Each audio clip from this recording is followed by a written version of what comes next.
Goeiemôre gemeente. Baie welkom almal volgende hier. Is lekker om julle almal te sien. Dit lyk so vir julle half en half bly is om hier te wees. So kom ons goed gou vinnig almal rondom ons, sê vinnig hallo, vra die naam asseblief as jy nie ken nie.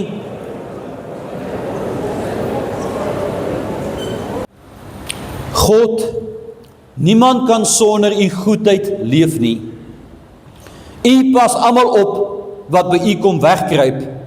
U liefde vloei soos 'n rivier oor ons hele lewe. U gee vir ons meer as wat ons nodig het. U is baie goed vir ons. U is ons lewe. U is die lig wat ons lewenspad verlig.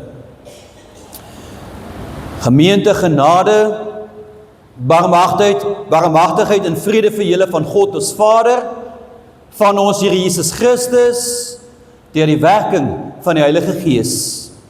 Amen. Vanoggend, ek gaan nou meer praat rondom die tema. Die tema is, wanneer laas was jy kwaad? So ons gaan begin praat oor wanneer jy kwaad was, maar die hooffokus van vandag se boodskap kom neer op God se groot liefde. Iets wat elkeen van ons so baie keer mis. En dan in die wotum iets van die liefde vloei soos 'n rivier oor ons hele lewe. In die eerste lied wat ons gesing het, saam wil ons die Here prys vir al sy liefde, en dan bring lof aan die Vader vir liefde, genade, verlossing en steun. Dat ons God juis kom dank vir sy liefde. En vanoggend in die diens om te fokus op hierdie wonderlike liefde wat die Here vir ons het. Ek lees uit Efesiërs 3, vers 16 tot 19, julle ken dit waarskynlik baie goed.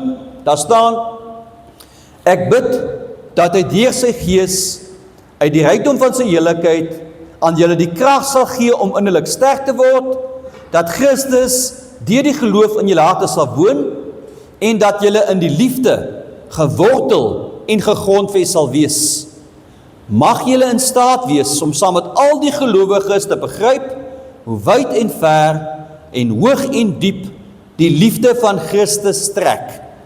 Mag julle sy liefde ken, liefde wat ons verstand te bowe gaan, en mag julle heeltemal vervul word met die volheid van God. Net tot sover. Nou hierdie stukkie dink ek het almal van ons al gehoor, verseker, maar wat iets besonders oor die Here se liefde kom sê, dat Christus deur die geloof in julle harte sal woon, en dat elkeen van ons in sy liefde gewortel en gegrondves sal wees. En dan kan ons na die vraag vra, hierdie week wat verby is, was ek in die Here se liefde gewortel en gegrondves? Het sy liefde in my lewe weerspieël? En dan ook om te sê, die gebed van Paulus, mag ons in staat wees om te begryp hoe wyd en ver en hoog en diep die liefde van Christus strek. Mag ons sy liefde ken, liefde wat ons verstand te bowe gaan. En ek weet ons hoor dit baie, maar vanoggend in die diens, ek hoop jy beleef iets van hierdie groot liefde wat God vir jou het.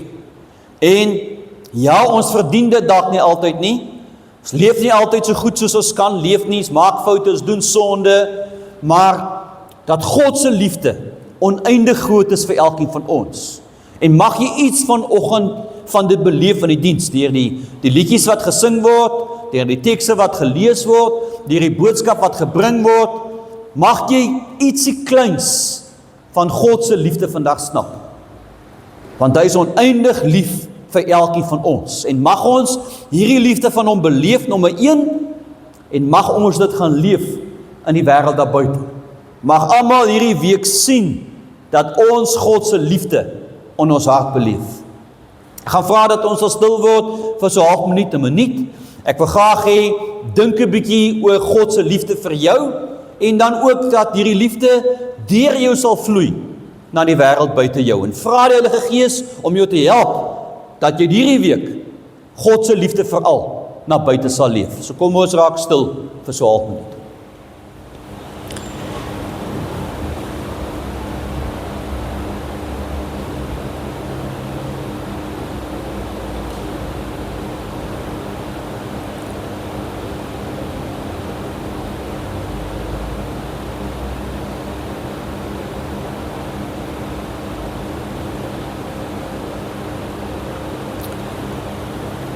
God het ons nou vrygespreek deurdat ons glo.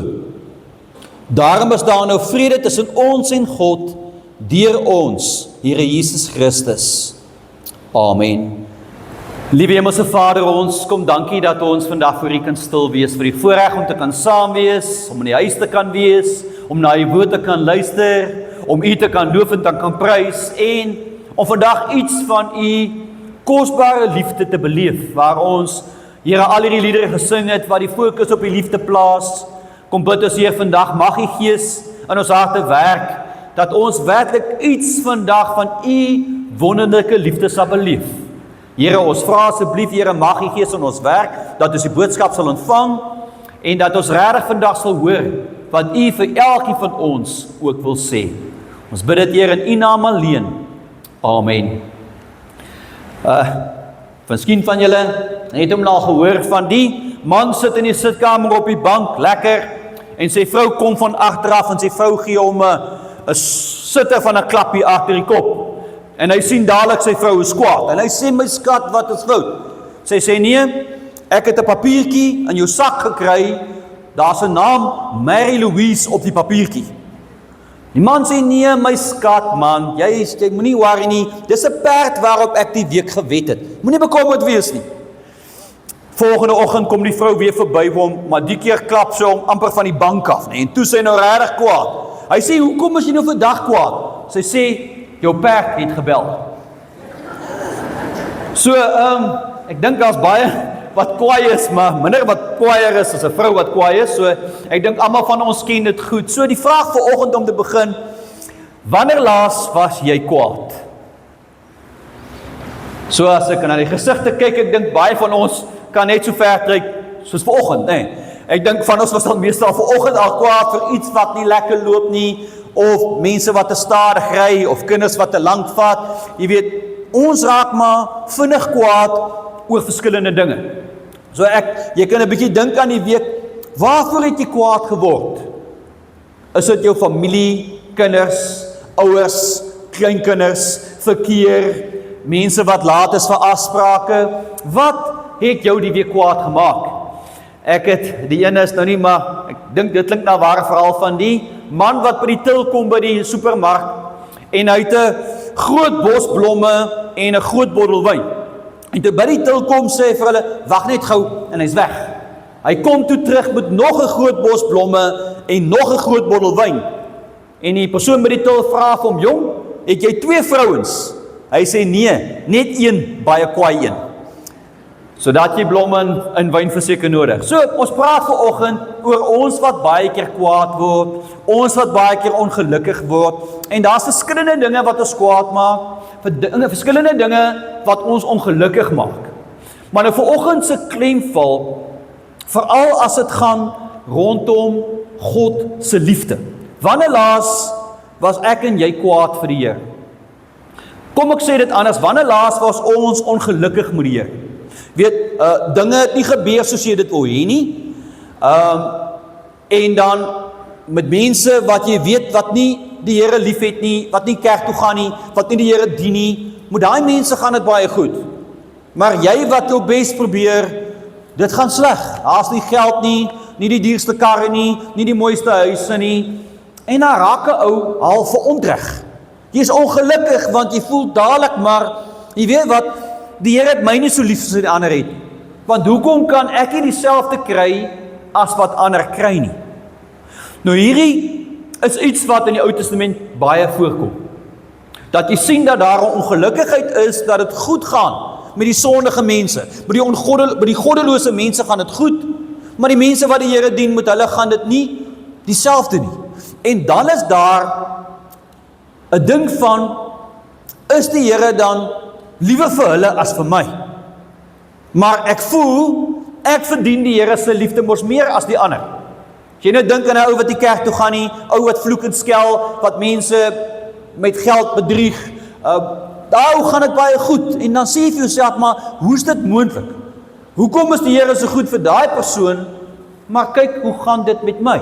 En ek probeer my bes, ek lees Bybel, ek bid, ek gaan kerk toe, maar dit gaan slegter met my. So vandag vir ons, vir my nogals baie beteken om hierdie teks te vat en dit deur te werk, want ek weet in my lewe baie keer voel 'n ou so. Jy voel regtig jy bring jou kant, maar met ander gaan dit beter as met jou. So, die vraag waarvoor ek dan gaan lees, waarop die preek vandag neerkom is, besef ons regtig hoe groot God se liefde en genade is?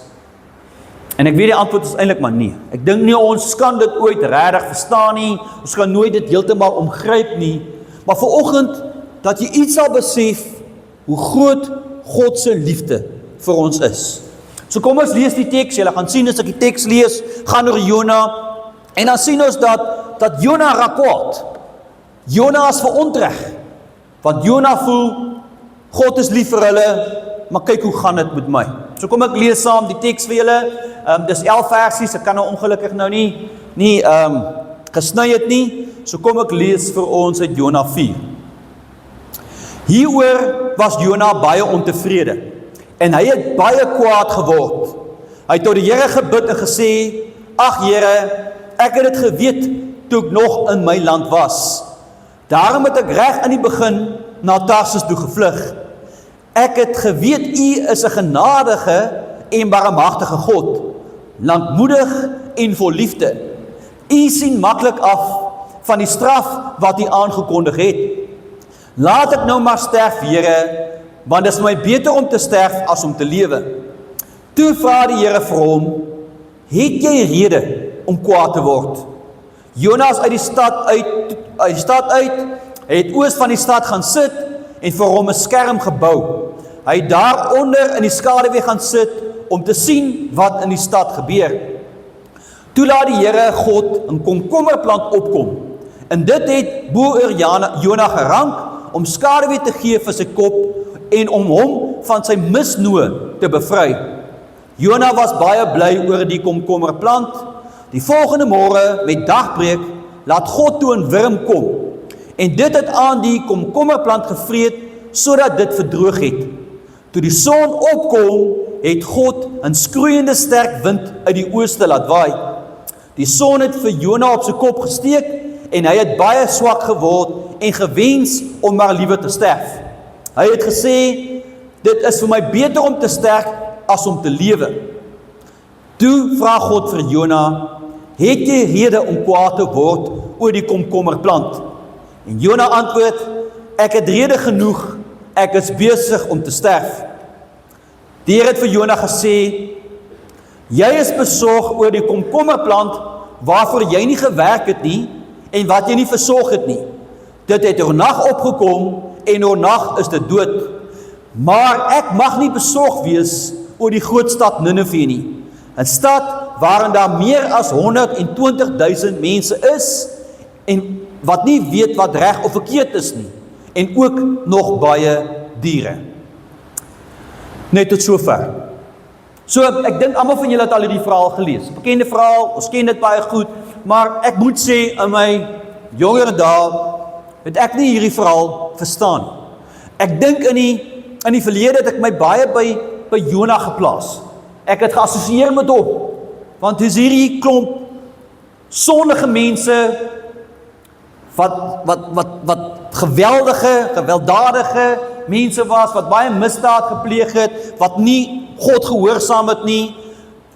Ek sou gedink het, maar ek sê saam met Jona, hierdie ouens verdien nie hierdie genade en liefde nie. So, om op te som, ons ken die verhaal van Jona. God roep hom om Ninive toe te gaan, en Jona wil nie vlug Tarsus toe, want hy is nie lus om na hierdie stad toe te gaan nie. Hierdie was 'n klomp wille mense, so ek kan dink, sou nie 'n lekker werk gewees het om vir hulle te gaan preek nie. Ons weet dan Jona vlug, maar dan sien ons dat Jona het gegaan, hy het God se oordeel aangekondig, en dan sien ons, God vergewe hulle. God vergewe hierdie sondige klomp mense, en dit was nie goeie mense gewees nie. God se liefde vir hulle is so groot, want hulle almal kom tot bekering, hulle almal het berou, en dan sien ons dat God afsien van sy straf, en dit was vir Jona te veel. Jona het dadelik kwaad geword. Jona was dadelik verontreg, want jy weet, hy sê in hierdie deel, hy het geweet dit gaan gebeur. Dis hoekom hy gevlug het na Tarsus toe, want hy het geweet, U is 'n genadige en barmhartige God, lankmoedig en vol liefde. So, wat hy ook nog nie sien nie, maar eintlik is hierdie 'n beskuldiging wat hy teenoor God gooi. Hy beskuldig God eintlik, want God is te liefdevol en te genadig. En hy is ongelukkig, want hy het dit tog geweet van die begin af, en toe sien hy dat God hulle vergewe, en dat God vir hulle lief is, en hy kan niks daarvan hou nie. So iets wat hy ou leer daaruit, so Jona is kwaad en ongelukkig uit die stad uit, aan die ooste kant van die stad gaan sit, en hy het nou maar die stad so bekyk om te sien wat gebeur, en dan kom ons agter in die deel, dat God se liefde is groter as wat Jona se grense is. Want Jona het verwag, ja, God moet hom lief hê, hy is sy profeet, God het hom gekies, maar daar was perke aan God se liefde. Hy kan nie verstaan dat God hierdie klomp sondige mense lief het nie, want hierdie mense verdien dit nie, hy wat Jona is, verdien dit meer. En dan kom God met 'n praktiese les wat ek dink baie skerp is, dat God kom en hy laat 'n komkommerplant. Nou, sekere vertalings sê 'n wonderplant, en ek weet, ander sê 'n kasterolieplant, ek weet nie hoe lyk hulle nie, maar hierdie komkommerplant kom dan op boor Jona, en dit gee hom skaduwee. Son is baie warm, en hierdie plant kom verfris hom, kom bedek sy kop, en hy's baie bly oor hierdie plant. Maar, die aand, toe vrek die plant, en skielik is hy weer kwaad, want hierdie plant het hy nou gekry, en die plant het vir hom skaduwee gegee, en skielik is die plant dood. En is ongelukkig met die Here, want hoe kan die Here hierdie plant doodgaan? En dan kom sê die Here vir hom, jy is besorg oor hierdie plant, maar jy is kwaad vir my, omdat ek besorg is oor 'n stad vol 120.000 mense. En ek dink dis eintlik 'n baie goeie manier om dit te sê, want hier gaan dit vir Jona oor sy eie gemak, oor wat hy wil hê. Hy's kwaad oor 'n plant, hy's besorg oor hierdie plant, hoe kan God die plant doodmaak? Maar hy verwag dat God 'n stad vol mense moet verwoes, omdat hulle sondig is. Ek dink met wat die Here kom sê in hierdie teks, dat sy liefde is oneindig groot. Ons kan vra, oor die verhaal kan ons nou sien vir Jona aan die een kant, ons kan sien vir God aan die ander kant, maar die fokus van hierdie verhaal, en die hoofrolspeler in hierdie verhaal is God. Want die verhaal wil ons eintlik kom leer van God se liefde. En ek dink juist Nineve, juist omdat hulle so sleg was, is die boodskap dat God se liefde groter is as hulle sonde, as hulle sleg wees. Want ons stel soms grense aan God se liefde. Ek sal dink, ja, miskien gaan God nog daai ou lief hê, maar God kan nie die moordenaar lief hê nie. Nee, hy verdien dit nie. Ons dink soms verkeerd oor God se liefde. So die vraag vanoggend is ons dalk soos Jona? Dat ons baie keer kwaad word, vir alles wat by die Here se liefde kom. Ons voel maar, hoe kan die Here dit dat goed gaan met daai ander mense? Maar dit gaan sleg met my. Hoekom het hulle meer geld? Hoekom het hulle groter huise? Hoekom het hulle mooier karre? Hoekom het hulle lekker werke? Hoekom het hulle meer vriende? Hoekom lyk hulle gelukkiger as ek op Facebook of Instagram? Dan raak ek ongelukkig met die Here.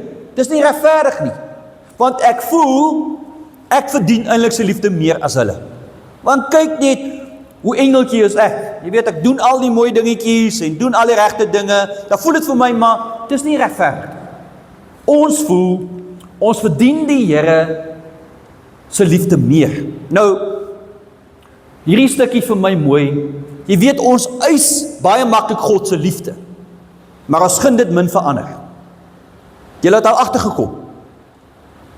Jy weet, ek wil graag hê die son moet op my skyn, maar sommer net nie op iemand anders skyn nie. Daar's ek ongelukkig. Ons eis maklik God se liefde. Ons sal hê God moet ons lief hê, maar nie daai ouens nie.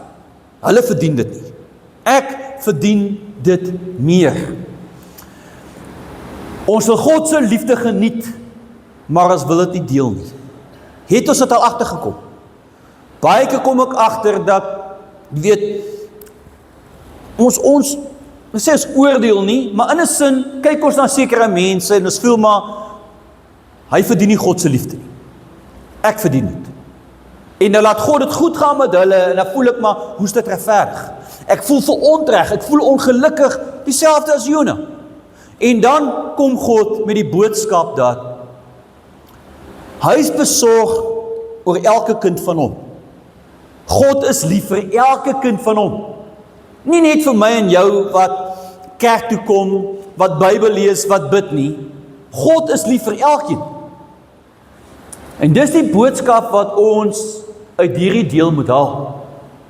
Die mooiste verhaal wat ek gehoor het rondom dit, dat hulle vertel van hierdie pa, hy het seuns en 'n dogter, en een Kersfees veral, maar die een seun veral, kyk, hy was 'n rowwe diamant. Hierdie seun was dwelms en drank en het gesteel, hy was 'n dief gewees, hy was 'n slegte ouetjie gewees. En een Kersfees kom hierdie seentjie weer bedwelm, hierdie seun weer bedwelm en dronk by die huis aan, en toe's almal nou moeg daarvoor.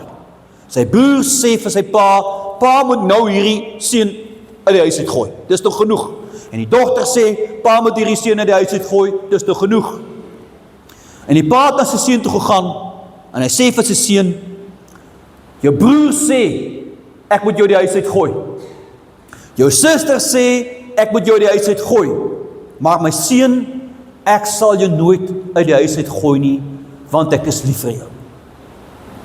Hulle sê, hierdie seun het sy hart vir die Here gegee. En daai seun is Henry Moraes, bekende prediker, geestelike, waar hy iets van God se liefde deur sy pa beleef het. En hierdie storie vertel iets van God vir ons.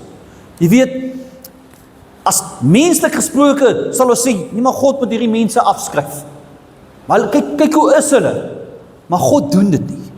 God se liefde is so oneindig groot. Baie keer vergeet ons hoe groot God se liefde is. God se liefde is groter as my en jou grens. Dis nie iets wat ons verdien nie, dis iets wat God vir ons skenk. Omdat ons sy kinders is, omdat hy ons Vader is. Aan die begin sê Jona die volgende woorde, hy sê, ek het geweet, u is 'n genadige en barmhartige God, lankmoedig en vol liefde. Weet ek en jy hierdie stuk? Jona het gesê, hy het dit geweet. Weet ek en jy dit? Dat God 'n genadige en barmhartige God is, dat hy lankmoedig is en dat hy vol liefde is vir ons. Ek wil 'n beeld gebruik. Kom ons sê so, 'n ma en, kom ons sê daar's 2 kinders. Een kindjie, kom ons sê nou maar, 'n seentjie en 'n dogtertjie, en hierdie dogtertjie, weet jy wat, op die vliegtuig, baie soet gewees, baie stil gesit, maar het op die vliegtuig gesê, maar as jy nou chocolate eet en pudding eet, moenie mors nie. En hierdie dogtertjie het mooi vir haar ma geluister. Maar die laaitie aan die ander kant, jy weet, ma het gesê moenie mors nie, ma het gesê moenie te wild eet nie. Hierdie seentjie eet en sy hande is vol chocolate, sy gesig is vol chocolate, sy klere is vol chocolate en kos, hy het baie gemors. Nou hierdie ma en kinders was lank weg gewees. En nou kom hulle terug en die pa wag op die lughawe. Dink jy, hierdie pa, as sy kinders nader kom en om omhels, gaan hy vir die seentjie sê, weet jy wat, wou nou, jy's vuil. Kyk hoe lyk jou klere, staan jy daai kant, gaan hy die dogtertjie vat en vadertjie gee? Of gaan hy albei omhels? Daai pa, al het hy 'n wit hemp aan, al is hy skoon, gaan hy hierdie vul kindjie en die skoon kindjie vat en omhels. Hoekom? Want hy's lief vir hulle. En dis wat die Jona verhaal vir ons kom leer, dat God is lief vir ons. Ja, hy hou nie van sonde nie, hy keer die sonde goed nie, natuurlik. Maar al sondig ons, bly hy lief vir ons. Sy liefde raak nie minder nie. Jesaja 54 vers 10 sê, berge kan pad gee, heuwels kan wankel, maar my liefde vir jou sal nooit verdwyn nie. My vredeverbond met jou sal nooit wankel nie, sê die Here wat jou liefhet. Om af te sluit, hierdie is 'n ware verhaal. Hulle sê eendag 'n Chinese kunstenaar, hy het die verhaal van die verlore seun, het hy geskilder. En in die skildery staan die pa by sy huis, in die hekkie van die huis, staan die pa en die verlore seun kom aan. En hy wys die skildery vir een van sy Christenvriende. En die Christenvriend sê vir hom, jy het 'n fout gemaak. Dis nie hoe hierdie verhaal gaan nie. In hierdie verhaal hardloop die pa sy kind tegemoet en omhels sy kind. En die Chinese sê vir hom, daar is nie manier nie. Geen Chinese ouer sal sy kind tegemoet hardloop na dit wat hy gedoen het nie. En die Christenvriend sê vir hom, ja, maar hierdie gaan nie oor 'n aardse pa se liefde nie. Dit gaan oor die hart van God wat lief het. Ek wil hê vanoggend dat ons sal besef, God is baie lief vir ons. God is baie lief vir jou. Ja, ons hoef dit nie te verdien nie. Hy bly lief vir jou, omdat jy sy kind is. Ons kan sy liefde geniet, maar ons kan nie sy liefde vir onsself hou nie. Want God is lief vir almal. Hy is lief vir elke kind, ook die kinders wat hom nie aanvaar nie. Ook die kinders wat hulle rug op hom draai. God bly lief vir hulle ook. So mag ons vandag iets beleef van God se groot genade en liefde. Hy is ons Vader. Ons is sy kinders. En sy liefde sal nooit minder word vir ons nie. Amen. Kom ons sluit ons oë. Liewe Hemelse Vader, ons kom dankie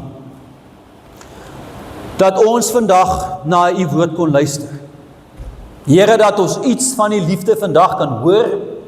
Here, en ons bid, Here, mag die Gees in ons werk, dat ons ook iets van die liefde sal beleef. Dat ons, as ons hierdie Jona verhaal lees, dat ons sien, dit gaan oor 'n Vader wat lief het. Liewe Heer, ook baie keer in ons lewens voel ons dalk ongeliefd. Ons voel dalk ons het dinge gedoen wat sleg is. Voel dalk u het die rug op ons gedraai. Maar Here, mag die Gees in ons werk, dat ons weer opnuut sal sien, dat hierdie leuns is. Dat hy altyd vir ons sal lief wees. Here, dat die arms altyd oop sal wees, omdat ons u kinders is. Here, help ons dat ons elke dag uit hierdie liefde sal leef. Amen. Mag die Vader julle beskerm en julle lei.